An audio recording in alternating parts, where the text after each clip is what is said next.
Welcome to only IAS. आज है 12 जून 2020। तो आइए स्टार्ट करते हैं आज का करंट अफेयर्स एमसीक्यूज। तो हम करंट अफेयर्स पे ये एमसीक्यूज सॉल्व कर रहे हैं, इट्स गुड। बट अभी हमने एक प्लान और बनाया है कि हम डेली 2 क्वेश्चंस मैपिंग से आपके सामने रखेंगे जो आपको सॉल्व करने होंगे। एट द सेम टाइम कल मैपिंग के किस पार्ट पर क्वेश्चन पूछा जाने वाला है ये मैं आपको आज ही बता दूंगा। यानी कि एक सेशन पहले ही आपको ये बात बता दी जाएगी कि कल आपको मैपिंग का कौन सा पार्ट तैयार करना है, और जो पार्ट आप तैयार करके आएंगे उस पर से ही आपसे 2 क्वेश्चंस मैपिंग के यहाँ पर रख दिए जाएंगे, और तब देखेंगे कि आप सॉल्व कर पा रहे हैं कि नहीं कर पा रहे हैं। मज़ा तो खैर तभी आएगा जब आप पढ़कर आएँ और उसके बाद भी आपको कन्फ्यूज़न हो, तब रियलाइजेशन होता है कि हमें किस प्रकार से कहाँ फोकस करके पढ़ना है। खैर ये काम करेंगे, और कल का जो मैपिंग का पार्ट है वो कौन सा होगा मैं इस सेशन के एंड में आपको बता दूंगा। तो चलिए देखते हैं अपना पहला क्वेश्चन। जो पहला क्वेश्चन है वो आई कमिट इनिशिएटिव की सिग्निफिकेंस के बारे में है। ध्यान दीजिएगा कि आपको सिग्निफिकेंस बतानी है। अभी वर्ल्ड एनवायरनमेंट डे के मौके पर ये इनिशिएटिव लॉन्च किया गया और आपसे पूछा जा रहा है कि इसका सिग्निफिकेंस कौन सा सही है। पहला स्टेटमेंट ये बोलता है कि ये जो फॉरेस्ट कवर है उसे इंक्रीज करने में हेल्प करेगा, एट द सेम टाइम जो एग्जिस्टिंग फॉरेस्ट लैंड है उसे भी प्रोटेक्ट करेगा। बताइए सही है कि गलत है। दूसरा स्टेटमेंट ये कहता है कि इसका जो एक फायदा होगा वो ये होगा, या एक सिग्निफिकेंस होगा वो ये होगा कि ये इंडिया का जो एक ऑब्जेक्टिव है एनर्जी एक्सेस और एनर्जी सिक्योरिटी फॉर ऑल, सभी को एनर्जी सिक्योरिटी मिल जाए, उसमें भी हेल्प करेगा। तो बताइए कौन सा स्टेटमेंट करेक्ट है, कौन सा इनकरेक्ट है। सही जवाब आपने होपफुली सोच लिया होगा। मैं आपको बता देता हूं कि यहां पर जो पहला स्टेटमेंट है वो इनकरेक्ट है, केवल दूसरा स्टेटमेंट ही करेक्ट है। तो जो सही जवाब है वो है बी, ओनली 2 इज करेक्ट। पहला स्टेटमेंट इनकरेक्ट है क्योंकि आई कमिट इनिशिएटिव जो है वो ऐसी बिल्डिंग्स के स्ट्रक्चर तैयार करने पर बेस्ड है, ऐसी आइडियाज पर बेस्ड है जो कि एनर्जी रिजिलियंट फ्यूचर की ओर काम कर रहे हों, ऐसी बिल्डिंग्स जहां पर कम से कम एनर्जी का खर्च आए। तो आइए देखते हैं दूसरा क्वेश्चन। दूसरा क्वेश्चन जय जेटली टास्क फोर्स के बारे में है। यहां पर आपसे यह पूछा गया है कि आप ये बताइए कि ये जो टास्क फोर्स है ये इन चारों में से कौन सा इशू एग्जामिन करेगा। सोचिए, पहला पॉइंट है लोअरिंग मैटरनल मोर्टेलिटी रेट, ये मैटरनल मोर्टेलिटी रेट को कम करेगा। दूसरा है कि ये वुमेन का डिस्क्रिमिनेशन वर्कप्लेस पर कैसे उनके साथ डिस्क्रिमिनेट किया जाता है ये पता करेगा या एग्जामिन करेगा। तीसरा, कैसे अफोर्डेबल और क्वालिटी चाइल्ड केयर अवेल किया जाए, इस पर ये एग्जामिन करेंगे। या फिर चौथा, गर्ल्स को एजुकेशन की जो लिमिटेड एक्सेस है वो क्यों और कैसे है, इसे एग्जामिन करेंगे। सही जवाब बताइए। अगर आपने सही जवाब सोच लिया है तो मैं बता देता हूं, सही जवाब है ए, लोअरिंग मैटरनल मोर्टेलिटी रेट।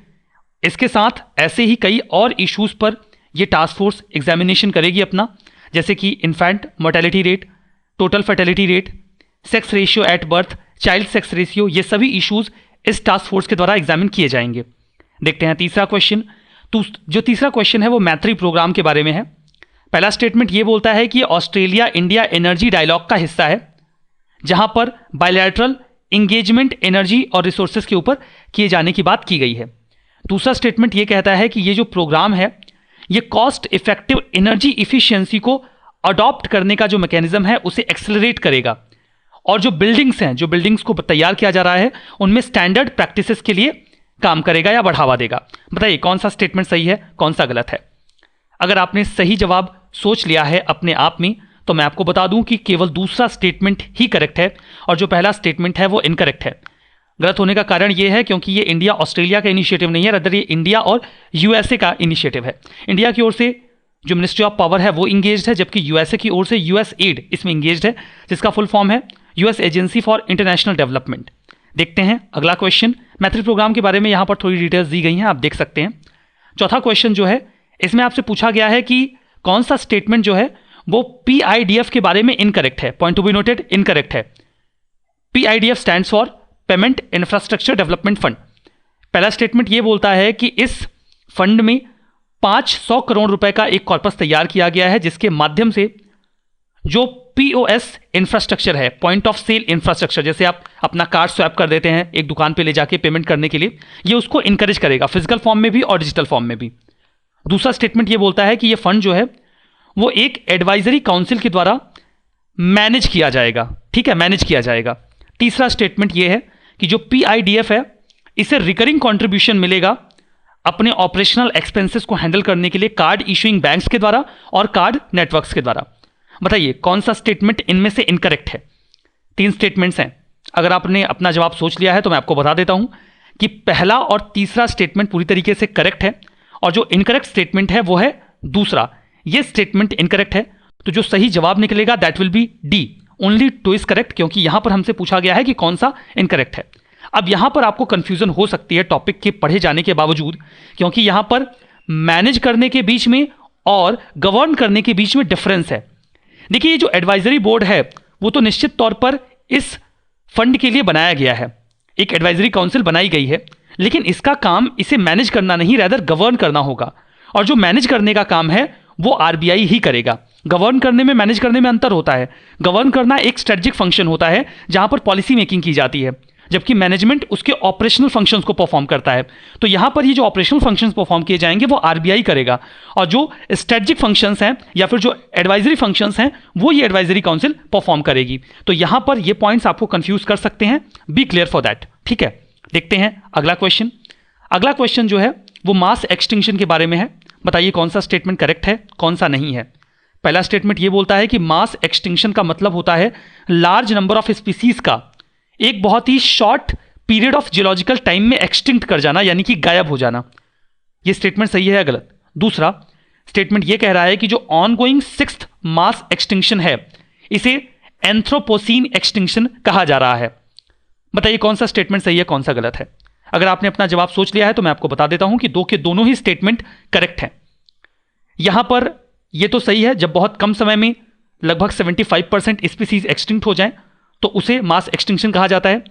चूंकि ऐसा जियोलॉजिकल हिस्ट्री का वो पीरियड जिसमें ह्यूमंस डोमिनेट कर रहे हैं उस पीरियड को एंथ्रोपोसीन पीरियड या फिर होलोसीन पीरियड कहा गया है। तो इस पीरियड में जो एक्सटिंक्शन हो रहा है उसे एंथ्रोपोसीन एक्सटिंक्शन या फिर होलोसीन एक्सटिंक्शन भी कहा जा रहा है। तो 2 के दोनों स्टेटमेंट करेक्ट हैं। अगला स्टेटमेंट देखते हैं, जो कि अगला क्वेश्चन देखते हैं, जो कि वर्ल्ड वाटर डेवलपमेंट रिपोर्ट के बारे में है। क्वेश्चन ये पूछा गया है कि ये जो वर्ल्ड वाटर डेवलपमेंट रिपोर्ट है ये किसकी फ्लैगशिप रिपोर्ट है। 4 ऑप्शंस हैं, global water intelligence, international water association, तीसरा यूएन वाटर और चौथा स्टॉकहोम इंटरनेशनल वाटर इंस्टीट्यूट। सही जवाब बताइए। अगर आपने सही जवाब सोच लिया है तो मैं आपको बता देता हूं, सही जवाब है यूएन वाटर। ये है सही करेक्ट इसका जो आंसर है। अभी हाल ही में ये रिपोर्ट पब्लिश की गई है, 2020 का इसका एडिशन आया है, दैट्स वाई ये न्यूज में रही है।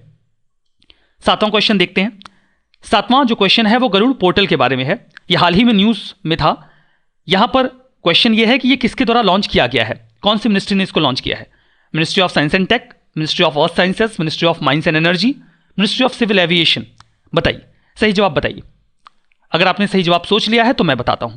वैसे आप गेस भी कर सकते हैं। गरुड़ एक पक्षी होता है, मतलब वो उड़ता है, तो यहां पर कुछ एविएशन का खेल लग रहा है। सही जवाब भी यही है, D, ministry of civil aviation. देखिए जो ड्रोन्स वगैरह उड़ाए जाते हैं मिनिस्ट्री ऑफ सिविल एविएशन की ओर से, उसके लिए गाइडलाइंस होती हैं।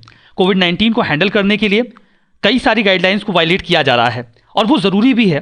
कई सारी एजेंसीज ड्रोन के माध्यम से सर्विसेज प्रोवाइड करवा रही हैं, तो उनको अगर ड्रोन को उड़ाने में गाइडलाइंस में कुछ छूट चाहिए तो वो इस पोर्टल का इस्तेमाल कर सकते हैं। मिनिस्ट्री ऑफ सिविल एविएशन तत्काल प्रभाव से उन्हें वो छूट या फिर एग्जेम्पशन दे देगी। वही बातें यहां पर लिखी गई हैं। और गरुड़ का फुल फॉर्म है government authorization for relief using drones. ठीक है, देखते हैं अगला क्वेश्चन। यहां पर आपसे पूछा गया है कि हाइपोक्सिया, जो कि अक्सर न्यूज में देखा जाता है, उसका सबसे अप्रोप्रिएट डेफिनेशन क्या है। मतलब आपको कंफ्यूजन हो सकती है, बट अप्रोप्रिएट डेफिनेशन क्या है। पहला स्टेटमेंट ये कहता है, पहला जो डेफिनेशन है वो ये है कि एक ऐसी कंडीशन है जिसमें जो ब्रेन है वो फ्लूइड की वजह से स्वेल कर जाता है। दूसरा जो डेफिनेशन है वो ये है कि एक ऐसी कंडीशन है जहां पर शरीर या शरीर का एक हिस्सा एडिक्वेट ऑक्सीजन सप्लाई की कमी फील करता है टिश्यू लेवल तक। तीसरा डेफिनेशन यह है कि यहां पर स्वेलिंग और इन्फ्लेमेशन होती है उस मेन पैसेज में जो लंग्स तक एयर कैरी करता है। और चौथा डेफिनेशन यह है कि एक ऐसी कंडीशन है जहां पर लंग्स और चेस्ट वॉल में इसके बीच में फ्लूइड का कलेक्शन हो जाता है। तो बताइए, आपने हाइपोक्सिया पढ़ा है, सही जवाब क्या है, कुछ याद आ रहा है। अगर आपने सही जवाब सोच लिया है तो मैं बताता हूं, सही जवाब है बी। ये एक ऐसी कंडीशन है जहां पर पूरे शरीर में या शरीर के किसी हिस्से में टिश्यू लेवल तक ऑक्सीजन की कमी हो जाती है। इससे काफी नुकसान होता है। अगर ऑक्सीजन लेवल 90% पर आ जाए, मतलब 100% होता है, 10% कम हो जाए तो प्रॉब्लम होने लगती है, यानी कि कंफ्यूजन क्रिएट होने लगेगी, कुछ समझ में नहीं आएगा, लेथार्जी है वो फील होने लगेगी, आलस से फील होने लगेगा। अगर ये लेवल 80% के नीचे चला जाए तो वाइटल ऑर्गन्स जो हैं वो डैमेज हो सकते हैं, तो काफी खतरनाक होता है ये। देखते हैं 9वां क्वेश्चन, ये आईएनएस जलाश्वा के बारे में है। पहला स्टेटमेंट ये बोलता है कि ये एक एम्फीबियस ट्रांसपोर्ट डॉक है जो कि करंटली सर्विस में है।